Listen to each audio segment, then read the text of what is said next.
എല്ലാവർക്കും എൻ്റെ പുതിയ വീഡിയോയിലേക്ക് സ്വാഗതം.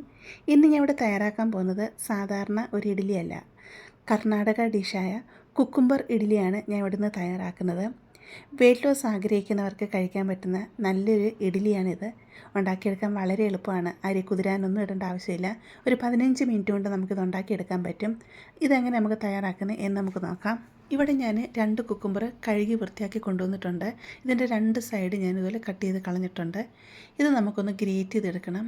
ഗ്രേറ്ററിൻ്റെ ചെറിയ ഈ കിഴുത്തേൽ കൂടെ അല്ല ഇതിനെ ഗ്രേറ്റ് ചെയ്തെടുക്കേണ്ടത്, വലിയ കിഴുത്തേൽ കൂടെ തന്നെ നമുക്കിതിനെ ഗ്രേറ്റ് ചെയ്തെടുക്കാം. ഞാൻ 2 കുക്കുംബറും ഇതുപോലെ ഗ്രേറ്റ് ചെയ്തെടുക്കുന്നുണ്ട്.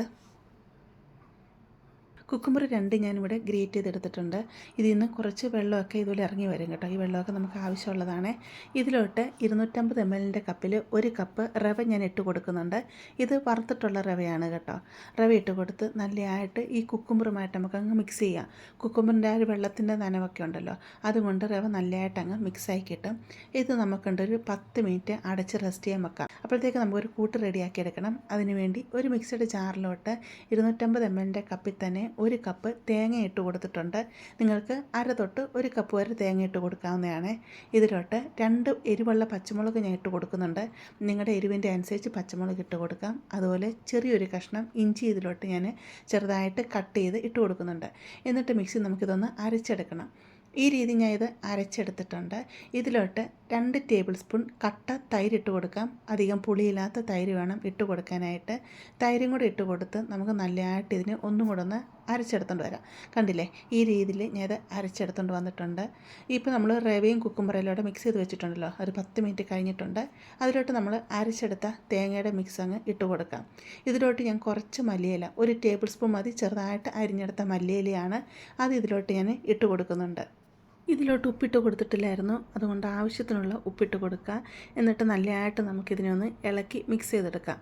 കുക്കുംബറിലെ വെള്ളമൊക്കെ റവ ഇങ്ങനെ വലിച്ചെടുത്തിട്ടുണ്ട്. അപ്പോൾ റവ കുറച്ച് കുതിർന്ന് വന്നിട്ടുണ്ട്. അപ്പം ഞാനിത് മിക്സ് നോക്കിയപ്പം വെള്ളത്തിൻ്റെ അളവ് കുറവാണ്. അതുകൊണ്ട് 2 ടേബിൾ സ്പൂൺ മിക്സിയുടെ ജാറ് കഴുകിയെടുത്ത വെള്ളം കൂടെ ഇതിലോട്ട് ഒഴിച്ച് കൊടുക്കുന്നുണ്ട്. എന്നിട്ട് മിക്സ് ചെയ്ത് നോക്കിയപ്പോൾ വെള്ളം കുറവാണ്. പിന്നെ 2 ടേബിൾ സ്പൂൺ വെള്ളം കൂടെ ഞാൻ ഇതിലോട്ട് ഒഴിച്ച് കൊടുക്കുന്നുണ്ട്. എന്നിട്ട് നല്ലതായിട്ട് ഇത് മിക്സ് ചെയ്തെടുക്കുക. ഇത് ഇഡ്ഡലി മാവ് പോലെ ലൂസായിട്ടുള്ള ഒരു ബാറ്ററായിട്ടല്ല കിട്ടുന്നത്. ഇതുപോലെ കുഴഞ്ഞിരിക്കുന്ന ഒരു പരുവത്തി വേണം നമുക്ക് ഈ മാവ് കിട്ടാനായിട്ട്.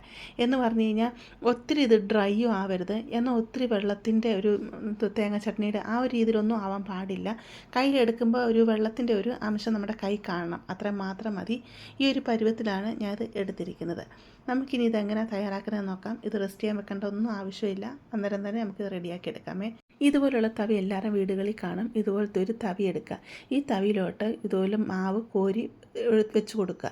വെച്ച് കൊടുത്തിട്ട് ഈ ഒരു തവിയുടെ ഷേപ്പിൽ നമ്മൾ സ്പൂൺ വെച്ച് ഇതിനെ അങ്ങ് അമർത്തി കൊടുക്കുക.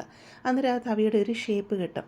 ഇഡ്ഡലി പാത്രത്തിൽ വെള്ളം തിളയ്ക്കാനായിട്ട് വെച്ചിട്ടുണ്ട്. അതുപോലെ ഇഡ്ഡലി തട്ടിൽ എണ്ണ തടവി ഞാൻ വെച്ചിട്ടുണ്ട്. എന്നിട്ട് ഇഡ്ഡലി തട്ടിലോട്ട് ഇത് വെച്ച് കൊടുക്കുക. എന്നിട്ട് ഇഡ്ഡലിയുടെ ഒരു ഷേപ്പാക്കി നമുക്ക് സ്പൂണും കൊണ്ട് ഷേപ്പാക്കി കൊടുക്കാവുന്നതാണ്. ഇഡ്ഡലി പാത്രത്തിലെ വെള്ളം നല്ലതായിട്ട് തിളച്ച് വന്നിട്ടുണ്ട്. നമുക്ക് ഇഡ്ഡലി പാത്രത്തിലോട്ട് ഇത് ഇറക്കി വെക്കാം. എന്നിട്ടിത് അടച്ച് വെച്ച് ഒരു 10 തൊട്ട് ഒരു 12 മിനിറ്റ് വരെ ഇതിനെ ആവി കയറ്റിയെടുക്കുക. ആ സമയം കൊണ്ട് ഇത് വെന്ത് വരുമേ. ഇപ്പോൾ ഇത് ആവി കയറി നല്ലതായിട്ട് വെന്ത് വന്നിട്ടുണ്ട്. ഞാൻ ഇത് തണുക്കാനായിട്ട് ഒരു 10 മിനിറ്റ് മാറ്റി വെച്ചിരുന്നു. ഇഡ്ഡലിയൊക്കെ തണുത്ത് കഴിഞ്ഞാലേ നമുക്ക് ഇതിൽ നല്ലതായിട്ട് ഇളക്കിയെടുക്കാൻ പറ്റത്തുള്ളൂ. എന്ന് പറയുന്ന പോലെ തന്നെ ഇത് തണുത്ത് കഴിയുമ്പോഴേ നല്ലതായിട്ട് ഇളക്കിയെടുക്കാൻ പറ്റത്തുള്ളേ. ഇഡ്ഡലി ഒരു 10 മിനിറ്റ് ആകുമ്പോഴും നമ്മളിതൊന്ന് തൊട്ട് നോക്കുമ്പോൾ നല്ല ഒരു ഒട്ടുന്ന പോലെ തോന്നും. പക്ഷേ അത് തണുത്ത് വരുമ്പോഴത്തേക്ക് നല്ല ഉറച്ച് വരും കേട്ടോ. അപ്പോൾ ഇഡ്ഡലിയുടെ ടേസ്റ്റ് എങ്ങനെയാണെന്ന് ഞാൻ പറഞ്ഞു തരാം. ഇപ്പോൾ ഞാൻ ഇതിൽ മല്ലിയില ഇട്ടിരുന്നല്ലോ. അപ്പോൾ മല്ലിയില നമ്മൾ ഇറച്ചിക്കറിക്കാണെങ്കിലും സാമ്പാറിനൊക്കെ ഇടുമ്പോൾ മല്ലിയിലയുടെ നല്ലൊരു ഫ്ലേവറായിരിക്കും. പക്ഷേ ഈ മല്ലിയില ഇട്ട് ആവിയിൽ പുഴുങ്ങിയെടുത്ത് കഴിഞ്ഞപ്പോൾ ശരിക്കും മല്ലിയിലയുടെ ടേസ്റ്റേ അല്ല കേട്ടോ. മല്ലിയില വേറൊരു ടേസ്റ്റായിട്ട് മാറി. അപ്പം മല്ലിയിലയുടെ ആ ഒരു ടേസ്റ്റ് താല്പര്യമില്ലാത്തവർ നിങ്ങളിത് മല്ലിയില ഇട്ട് കൊടുക്കരുത്. ഇട്ട് കൊടുക്കാതെ നിങ്ങൾക്ക് കറിവേപ്പില 2 തണ്ട് ചെറുതായിട്ട് അരിഞ്ഞത് ഇട്ട് കൊടുക്കാം കേട്ടോ.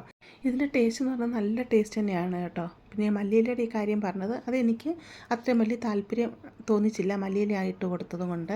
അല്ലാതെ റവയും തേങ്ങയൊക്കെ ഇട്ട് കൊടുക്കുന്നുണ്ട്. ഇത് കഴിക്കാനായിട്ട് നല്ല ടേസ്റ്റ് തന്നെയാണ് കേട്ടോ. അപ്പോൾ നിങ്ങൾ തയ്യാറാക്കി നോക്കുക. പ്രത്യേകിച്ച് ഡയറ്റ് ചെയ്യുന്നവരൊക്കെ ഇതൊന്ന് തയ്യാറാക്കി നോക്കുക. നിങ്ങൾക്ക് തീർച്ചയായിട്ടും ഇത് ഇഷ്ടപ്പെടും. ഇഷ്ടപ്പെടുവാണെങ്കിൽ ചാനലൊന്ന് സബ്സ്ക്രൈബ് ചെയ്ത് സപ്പോർട്ട് ചെയ്യുക. അതുപോലെ ലൈക്ക് ചെയ്യുക. നിങ്ങളുടെ ഫാമിലിയോട്ട് ഫ്രണ്ട്സിലോട്ടൊക്കെ ഷെയർ ചെയ്ത് കൊടുക്കുക കേട്ടോ. നമുക്കിനി പുതിയ വീഡിയോ ആയിട്ട് അടുത്ത ദിവസം കാണാം.